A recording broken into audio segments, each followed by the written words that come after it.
All right, music fans, welcome. Harmless Dave here on the Harmless Dave channel, talking about real music, doing it in real time for a couple of real people out here, just like you and just like me. All right, so I'm going to talk about Bad Company again for those of you who care about Bad Company. Before I get to that, though, um, I've gotten some positive feedback about the Two Bad Gyms and their album Over the Hill, a tribute to R.L. Burnside. R.L. Burnside is kind of like a blues legend in some places, for some people, and these guys are totally obsessed with the guy's work, so they did an entire album devoted to that, and they also take their name from, I believe, an album by R.L. Burnside. So, anyway, if you've not heard this before and you've not heard R.L. Burnside, just listen to it with that's the way I listen to this. Is I didn't know anything about it, and I just said, "Hey, these guitars really good." It's hardcore blues music, so it's not for everybody. But some people are telling me that they like it, and they've thanked me for doing that. You should check out the Two Bad Gyms and maybe purchase your own copy to support the band. They are from the UK. You know who else is from the UK? Bad Company. Yeah, see how I did that segue? Yeah, so Bad Company hopefully is getting into the Rock and Roll Hall of Fame. But I want to make this point.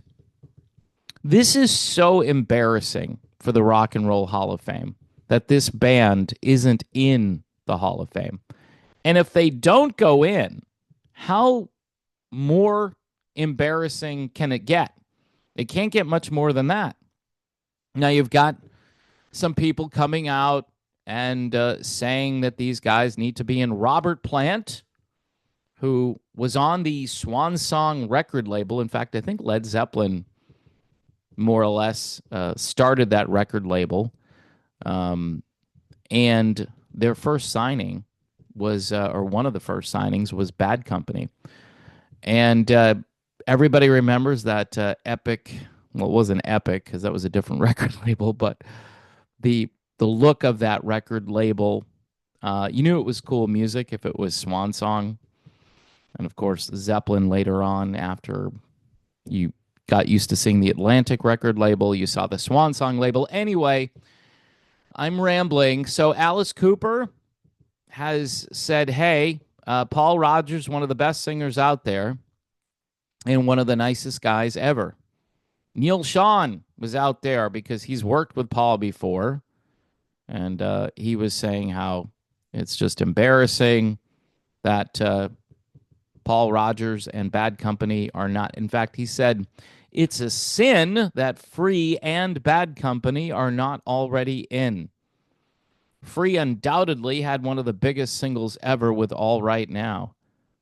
Do we hear All Right Now that much on the radio anymore? It's great. It is a great. He's right about that. It's just an unbelievably good song. And by the way, is Free going in because Bad Company is going in? I didn't read that anywhere. I mean, they are two somewhat different bands, but I don't know. If you can get Bad Company in there, I think that's the most important thing. You've got other people out there. Howard Stern. Yeah, I don't really care what Howard Stern has to say. But Robert Plant, I think, carries some weight here. I think Ronnie Wood, too, was out there saying that you need to vote for Bad Company. I agree.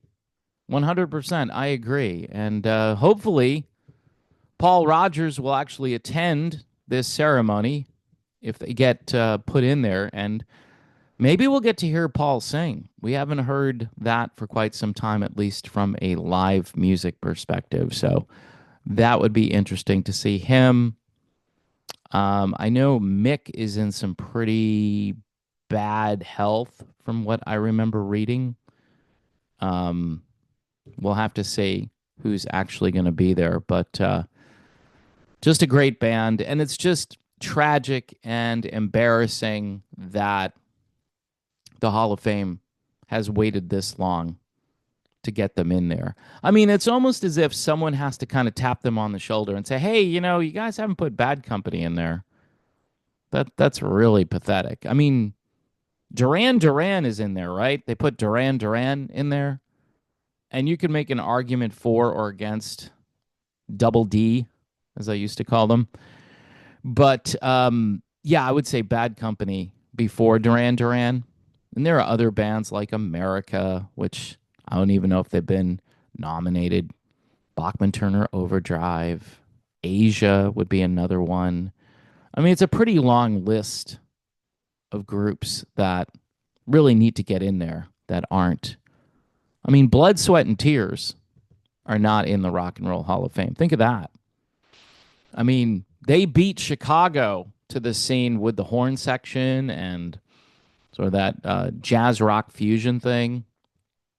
And one of the greatest singers of all time, David Clayton Thomas, who would join them later, and then they would lose all of um, their Rolling Stone mojo, where all the writers were just like, "Oh, this band is great," and then they became popular, and they found a singer who really gave them an identity, and the critics, this music stinks. What happened to the original? The original BS&T was amazing, but the stuff that came after, I would say, was just as amazing, and it was on the radio. So again, it became popular, and that was their downfall. Whereas Bad Company was always pretty popular. I mean, more on rock stations than anywhere else, but certainly throughout their entire Paul Rogers tenure, they were popular. And then, of course, I think I'm alone with the Brian Howe thing, but I love Brian Howe. And Brian Howe, I guess Jason Scheff didn't get in there with Chicago, and he was with the band for 30 years. So if Jason's not going to get in there, Brian Howe's not going to get in there. All right, so I get it, but I am still a Brian Howe fan. All right, before I go, the Two Bad Gyms and their album Over the Hill. Why am I promoting this? Because the band was nice enough to actually send me a CD. If you're a band and you want to send me something, I know I'm controversial, even though I'm called Harmless Dave, right? Because I inject some pop culture stuff and some political stuff into what I talk about here because I get bored. And I don't get everything right all the time.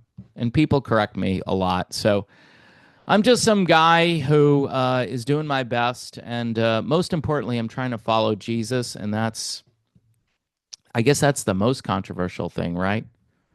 People call, what I do, a fairy tale, and I'm following a sky god that doesn't exist, and yada, yada, yada.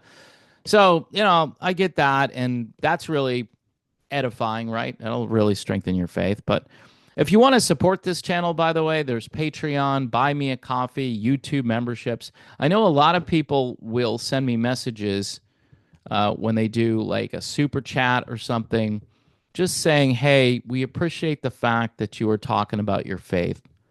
And that is good stuff. That makes me feel good. But it takes about 10 of those to offset one of the, crazy, outrageous comments that I get. And I don't know, folks. I mean, it's not about thick skin or thin skin. It's about how we organize life. Like what is the most important thing about life? Just partying and having a good time?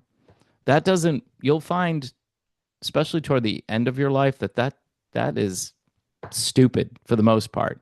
You'll have some good memories, but that's not what you build your life on.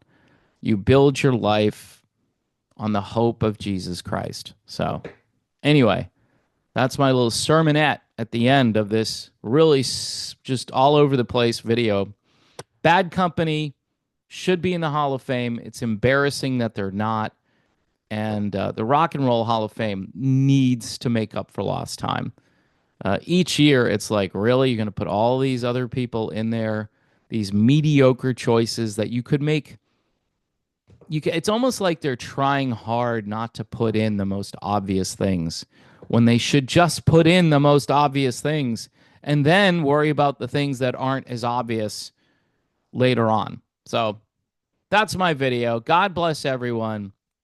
Best of luck to Bad Company, because I'm sure it will take some luck and some arm twisting. Maybe Howard Stern has the final say. If he says they should go in, then by all means put them in.